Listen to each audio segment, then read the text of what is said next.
यह कहानी एक छोटे से गांव में रहने वाले वृद्ध दंपति रामनाथ और जानकी की है। तो उन्होंने अपने जीवन का अधिकांश समय एक छोटे से खेत में खेती करते हुए बिताया था। रामनाथ और उन जानकी के 3 बच्चे थे, 2 बेटे सुरेश और विनोद, एक बेटी सुमन।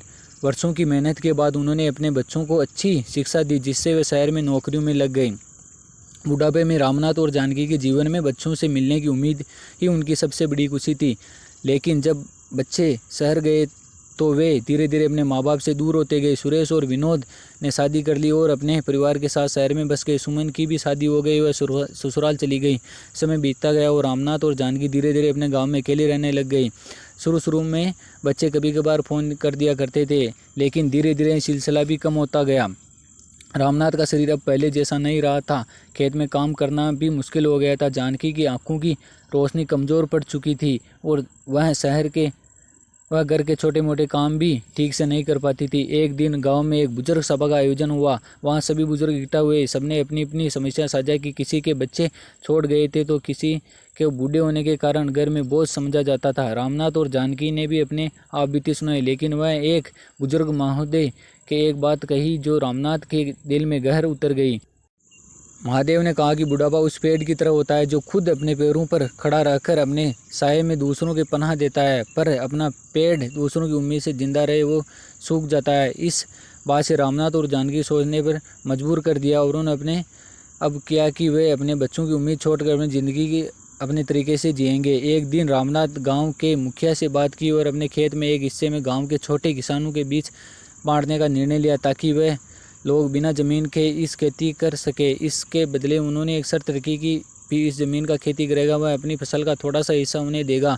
सौदा गांव के लोगों यह फ़ायदेमंद था। इससे रामनाथ और जानकी के घर में अनाज और सब्जियां आने लगी। वह जानकी ने भी घर के पुराने कपड़ों में कंबल और चादरें बनाने का शुरू किया और वह गाँव की औरतों को सिखाने लगी। पुराने कपड़ों में एक नया बनाया जैसा धीरे धीरे जानकी वह काम में मशहूर हो गए थे। पैसे भी मिलने लगे थे।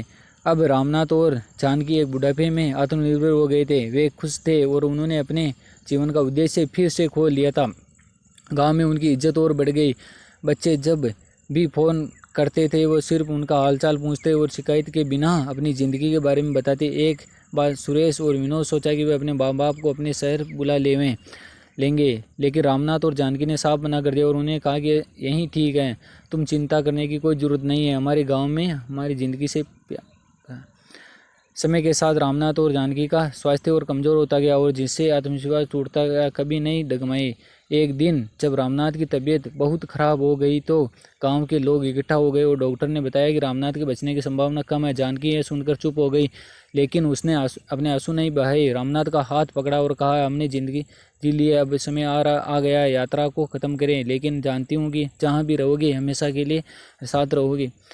रामनाथ कुछ दिनों के बाद दुनिया को छोड़ गया और उनकी अकेली रह गई। रामनाथ की मौत बाद जानकी ने भी अपनी बाकी ज़िंदगी गांव की औरतों को सिखाया और दूसरों की मदद करने में बिता दी। उनकी आंखों में जब चमक थी, रामनाथ ने जानकी को हमेशा गर्व था कि उन्होंने रामनाथ अपने जीवन के अंतिम पर निर्भर न रहकर जो अपनी उम्मीदों को छोड़कर अपनी ज़िंदगी के नए मायने खोजते हैं। जीवन में बड़ा सुख वहीं जब इंसान अपने आप को पहचान ले तो तलाश करे। इस तरह रामनाथ और जानकी की कहानी एक उदाहरण बन गई। चाहे उम्र जो भी हो, आत्मनिर्भरता और आत्मसम्मान से बड़ा